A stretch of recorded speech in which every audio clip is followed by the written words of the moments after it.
Coming up next on MASL Primetime, two league heavyweights squared off south of the border as San Diego and Monterey went toe-to-toe. Rochester was looking for its first win of the season and provided one of the goals of the year. Utica got pushed to the limit by St. Louis, and Harrisburg Heat goalie William Bonney joins us via Skype to talk about his team's incredible resurgence this season.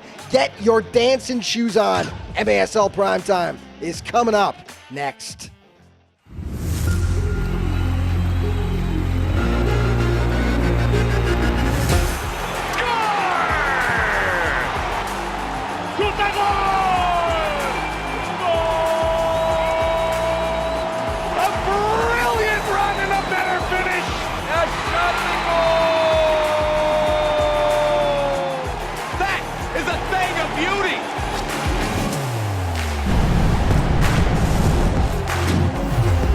This is MASL Primetime. Welcome back, everybody. I'm Alex Bastiavansky. You know, it's now been just over 9 months, but if you mention last season's Western Conference Final to San Diego Sockers fans, it's still a pretty tender subject. After putting together a nearly flawless regular season record of 23 wins against just a single loss, the Sockers faced Monterey for the right to advance to the Ron Newman Cup Final, but the Flash happily dashed the hopes and dreams of Sockers fans by upsetting them on the road in San Diego. Now, they had to wait 9 long months, but finally, the blue and gold had their first shot at revenge last Monday as the two squads squared off south of the border. Highlights in this segment are brought to you by Miter Soccer. Miter is the official soccer ball of the MASL. It's safe to say this was the most highly anticipated game of the season so far. Arena Monterey was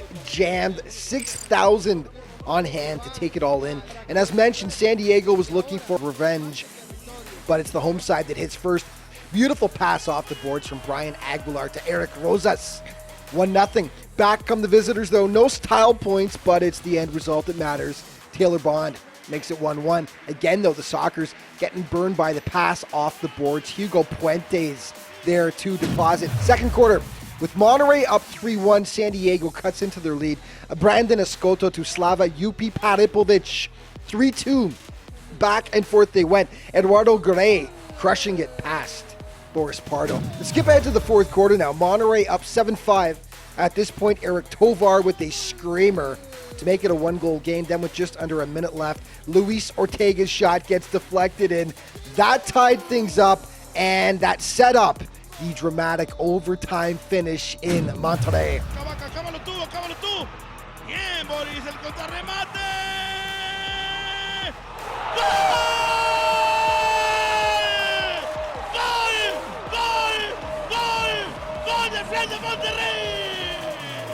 Eduardo Garay playing the hero for Monterey.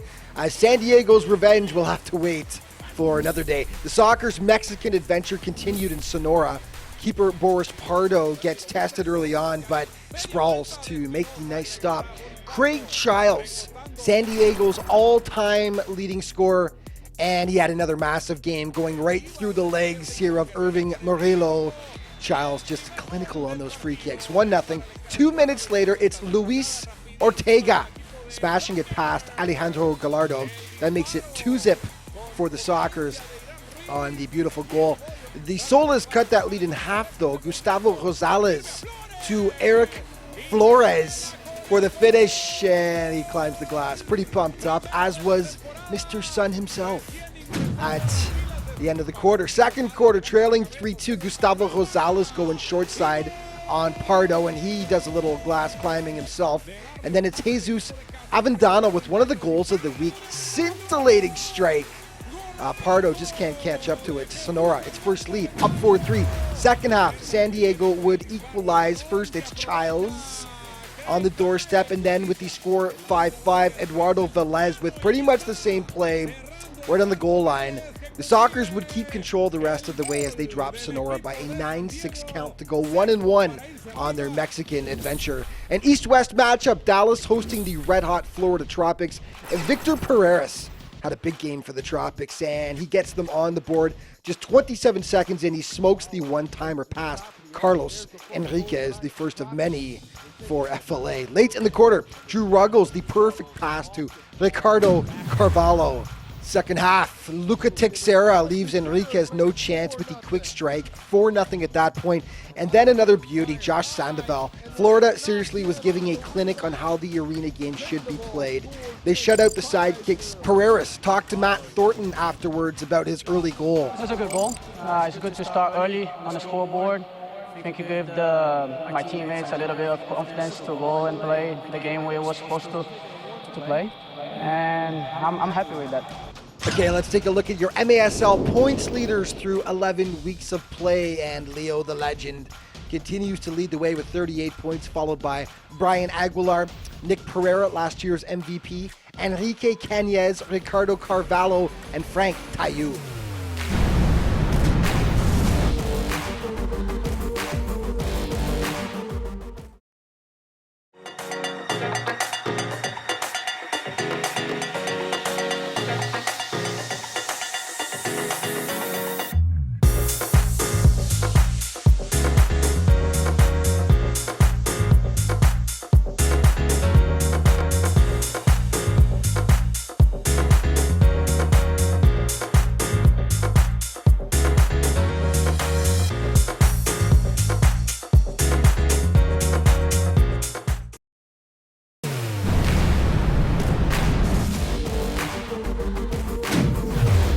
And welcome back to MASL Primetime. The Harrisburg Heat have been one of the most improved teams in the league this season. After finishing with a sub-500 record last year, Harrisburg had shot out to an 8-4 record through 10 weeks of play, but not everybody was completely sold quite yet on their resurgence. 6 of their 8 victories, after all, had come against the winless Rochester Lancers, while Harrisburg had a chance to shut their detractors up once and for all last weekend if they could take down a strong Tacoma squad that was brimming with confidence, coming off a win against the previously unbeaten Monterey Flash. Tacoma entered the game on a high, but boy, they dug themselves a deep hole in this one. First minute of play, Patrick Thompson gets his head on it to make it 1-0 for the Heat. 5 minutes later, Tavoy Morgan with one of the primetime plays of the week, no doubt about it. Spins off his man, dances past Danny Waltman, killer moves. With the score 2-1, Ty Hall gets chopped down inside the box. Dom Francis will take the penalty, and the Huddersfield Hammer doesn't miss those. Top shelf to make it 3-1. Patrick Thompson played like a man possessed against Tacoma. 3 goals on the day, this being the second as he manages to poke it past Waltman. 4-1 for the Heat. Now, I mentioned Tacoma dug itself a hole. Well, they were down 6-1 when Douglas Lima cuts it to 6-2. And then Nick Pereira gets going, which is always bad news for the opposition. 6-3. Harrisburg was up 7-5 in the second half when Alex Morgan jumps all over the miscue here and pulls the Stars to within a single goal. But every time they got close, Harrisburg would push them away. Ty Hall, the header on the doorstep, to pad their lead a bit more. Late in the fourth now, final minute, Tacoma down by 2 with the 6th man out on the floor. Pereira makes it a 1-goal game, but that's as close as they would get. Harrisburg wins a wild one. Pereira talked afterwards about how he liked how his team fought back, but ultimately it was just a bridge too far on this day. And the second we started to decide to match the energy they were putting out, I think the tide changed. Unfortunately for us, it took us too long, and it's too big of a hole. And having said that, we ended up only losing by 1, but being down 6-1 is not acceptable. Okay, Ontario hosting the Sonora Soles. Enrique Cañez, just 5 points right now off the MASL scoring lead, and he continued his dominant ways in this contest. 4 of 5 in. Enrique, sweet moves. He makes it 1-0 for the Soles. Second quarter, Justin Stinson, some fancy footwork of his own as he blows it past Alejandro Gallardo to make it 1-1. Soon after, though, Sonora had the Fury scrambling, and then finally Christian Espinoza pumps it into the back of the cage. 2-1 Soles. And then Manuel Aragon plays the bank shot off the boards across the line. Second half, down by a goal at this point, Frank Taillou Just makes it look so easy. Doesn't even break a sweat. That ties it at 3. This went to a shootout with the score 1-1. Efrain Martinez gives Sonora a second tally, and then Gallardo comes up with the massive stop on Frank the Legend. And the next Sonora player missed, but so did Justin Stinson to finish it off. So the Solas win the game 4-3. Afterwards, Fury coach Jimmy Nordberg gave Sonora full props for the win. Yeah, I think the guys played very, very well tonight. I think we got to finish our chances. We got to be a little bit more clinical. In there At the end of the day, my hat goes Here's off it to the to near the side, Solas. and there you They go. threw their bodies out there. They Solas played to it Sonora. out. Strike first, Back. and it's 1-0. Utica City hosting the St. Louis Ambush. Christian Segura gets the home side on the board first as he dances past Jonathan Santos and smashes it home. 1-0 UCFC, and they would make it 2. Nate Bordeaux controls and crushes the Blues up 2-0. St. Louis, though, does get one back. JT Thomas right through that wall. 2-1 after 15 minutes. Second quarter, Juros Momic, right place at the right time, actually puts it in off the ambush defender, and then some kisses for the big crowd after. Nearly 4,000 on hand in Utica. Great crowd. The ambush stuck with them, though. Stefan St. Louis squeezing it past Andrew Coughlin.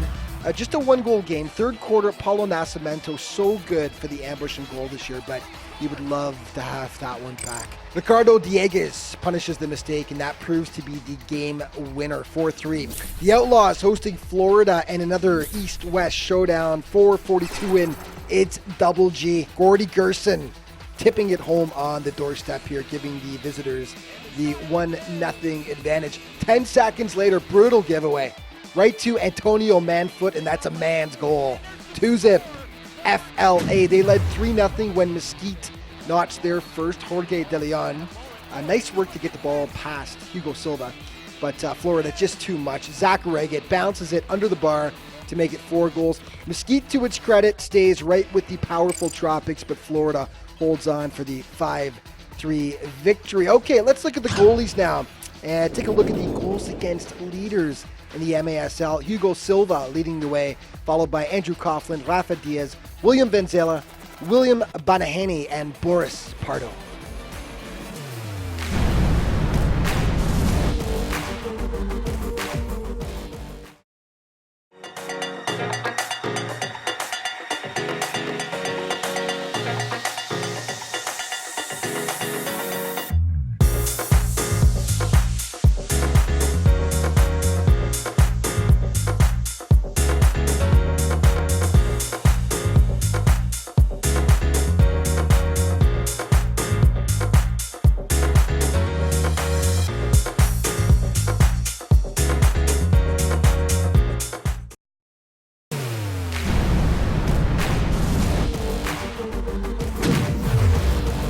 Hey, welcome back to MASL Primetime. One of the most improved teams in the league this year has been the Harrisburg Heat, no doubt about it. They're coming off a huge win last weekend. And here to talk more about the season so far is Harrisburg goalkeeper William Banaheni. William, welcome to the show, my friend. Hey, thank you for having me, Alex. Let's talk about your big road trip. You just got back from that West Coast swing and big win over Tacoma on Friday, 11-10 victory for the Heat. And I guess we could say definitely one of the crazier games you've been involved with this year. Yeah, exactly. I think that's probably the craziest game I've been involved in my early career of the MASL. But, you know, we got out to a good, healthy lead, 6-1. But, you know, a team like Tacoma, you know that they're not going to roll over easily. And, you know, they're going to come and we were up 10-7 and 10-7 at the end, and they got 3 goals with 6 attacker. It came down right to the wire, but we were able to hold off. So it was a good victory with the travel. Yeah, great win, and of course they had a ton of confidence coming off that win against unbeaten Monterey before. So yeah, no question about it. This season, you guys sport a 9-4 record. You've almost matched your entire win total from last year when you had 11. Obviously, things have really been clicking for you guys. Talk about the team's play. Yeah, I think we're just improving from the beginning of last year. We knew it was going to be a project. You know, we had a very young team, very inexperienced team, and we're just starting to click and get it. We're still improving, and we're starting to actually learn how to play with each other. And because we have the nucleus of the team back from last year, so I think we're just improving and getting better, and exciting to see where we're going to go. Dominic Francis, the man from Huddersfield, England, leads your team in scoring, and he's actually only 4 off the MASL goal-scoring lead. And he's been part of an incredibly potent offense on the Heat. You guys rank 3rd in team scoring with 99 goals. Talk about that offense and about Dominic's play this year.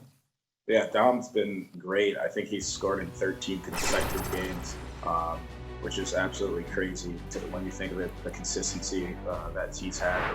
We have a lot of potent players, Wood Morgan, defenders, Dylan Hundau and Ellen. They've all poked some in. So we're getting goals from all over. I think most of our team has at least 1 goal. So we can definitely find goals from all over. But it definitely takes the pressure off the defense when you have such attacking power. No question about it. Great scoring depth this year. Let's talk about you for a second here. You're a native of Rochester, New York. You played your university soccer at Buffalo State. And just talk about how you first got involved in the arena game. Was it something you played as a kid as well, or are you still fairly new to it? Well, I mean, in Rochester, if anyone who has not been there, it snows a lot, so you're playing a lot of indoor soccer. So actually, my first game as a goalkeeper was indoor, but I didn't play for a while. I was kind of done going in the professional route, but a mutual friend of Don Francis reached out to me. Don reached out to him, and I came up to preseason, and the rest was history. But I love the game. It's an exciting game. If you are a fan of fast-paced soccer, outdoor soccer, a little too slow, it's definitely that little flick that makes it. And of course, in the 11v11 game, you can go long stretches where the goalie doesn't even touch the ball, of course, and that is not the case in arena soccer. You see tons of action. Let's talk about it. You talked about scoring depth and getting goals from everyone, and that includes you, sir. As 3 weeks ago against Sonora, you sealed the win for your team by scoring in the dying seconds of the game. And I watched your interview afterwards. I loved it. You were pretty pumped up, and you said you couldn't remember the last time you'd scored. Just take us through what happened. Yeah, no, to add on that, yeah, I played lacrosse growing up. I didn't score much either. So even getting a goal, it was nice, a nice feeling. But it was, we had that timeout right before that happened when they were bringing the 6-packer on, and I asked Coach if I get the ball, do I go for it? And a couple of times last year I went for it and I completely missed. So I was kind of hesitant of doing it. So I get the ball in my hands, and out in my ear, just like, throw the ball, throw it. So I was like, oh, well, here goes nothing. And I just threw it, took a good bounce, and it just went in. And then after that, I don't really remember, just people jumping on me, and it was an awesome feeling. But it was something that I'll never forget. Yeah. MASL moments. They mobbed you like you just won the Ron Newman Cup. It was great to see. You were the man of the hour. The fans are going crazy. I love it. Listen, man, you guys you're having a great season so far. It is so good to see how well you're doing. And boy, it's made things so interesting at the top of the East. It's going to be a real dogfight this year. Thanks so much for taking the time today, and we'll chat with you later on. Good luck. All right, more MSL Primetime coming up in just a moment.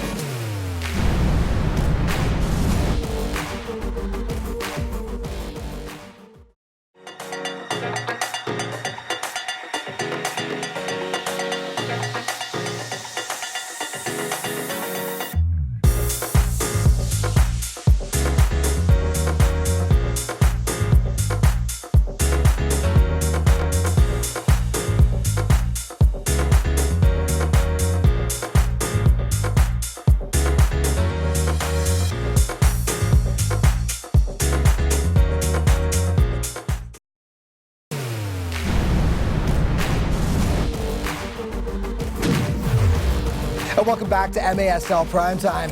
The Orlando Seawolves have had a rough go of things so far this season. Through 10 weeks of play, they'd won just a single contest. Now, it certainly hasn't helped that they've had to play an emerging MASL power in the Florida Tropics 5 times so far, accounting for 5 losses. Well, last weekend was a case of out of the frying pan and into the fire as they faced some new opposition. Unfortunately for the Seawolves, that opponent just happened to be a very hungry Baltimore Blast squad. Game highlights in this segment are brought to you by Sports Resource Group, proud partner of the MASL. SRG, building walls that bring us together. Orlando, we feel for you. You were facing an angry Baltimore squad that hasn't played up to its abilities this season, but you still can't do that. Sloppy. Victor France happily accepting the gift. Ibrahima Keita works hard for this one in comparison as he turns Jeff Michaud inside out. Beautiful finish to make it 3-zip. Second quarter, give and go perfection here. Tony Donatelli smashing the return feed top shelf to put them up by 4. On to the third down. Jamie Thomas deposits the big rebound into the back of the net. That made it 5-0. Baltimore just in full control on this day as they shut out the Seawolves by a 7-0 count. Okay, Rochester was looking for his first win of the season. They were still searching after this game. Tony Donatelli, beautiful shot off the wing there to make it 1-0. Juan Pereira had a monster game for the Blast. He notched 4 goals. This one was his first off a penalty, and it was a 2-goal Baltimore advantage. And then 7 minutes later, he will stick with the play here and then finally hammer the ball past Brian Wilkin. Late in the quarter, Donatelli off the restart, he puts it home, and in it goes. Rochester got 1 on the day, and it was nice. Anthony Rosano makes it happen. Unfortunately for the Lancers, they were 8 short in this contest as Baltimore ends up taking it 9-1. But the Lancers were much more competitive against St. Louis. It was Cancer Awareness Night in Rochester. The team wearing pink shirts to raise money. Nearly 4,000 on hand. Great crowd, Rochester. The ambush draw first blood, though. Mike Scharf makes it 1-0 St. Louis. And then Otemio Souza smashes it past the keeper to put them up by 2. Then one of the goals of the year. Check this out. Oh, what a goal! Woo! What a goal from Frankie Siliberto! You've got to be kidding me! Frank Siliberto, and you will see that again in the plays of the week. Oh, yes, you will. Guarantee it. Still in the first, down 4-1. Michael Cunningham rips the shot past Paulo Nascimento. Second quarter, they draw to within 1. Jeremy Ortiz playing the bank shot perfectly, 1 of 3 on the day for Jeremy. Second half, though, St. Louis really turned it on. Here, Souza has the gorgeous strike to make it 8-3. One positive for Rochester, though, they scored their highest goal total of the season.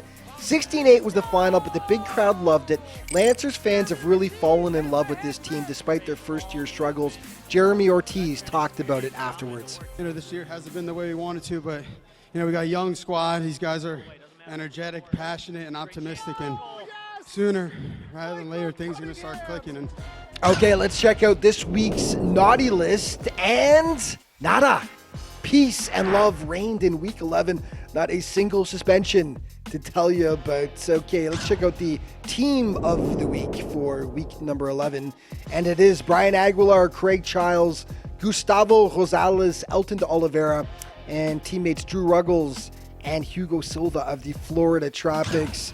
This week's Sport Turf primetime player, and it is San Diego legend Craig Childs, the soccer's all-time leading scorer, and he had a heck of a week. 2 games against the Mexican squads, Monterey and Sonora. 5 goals, 1 assist as Childs continues to be the ageless wonder for the Sockers.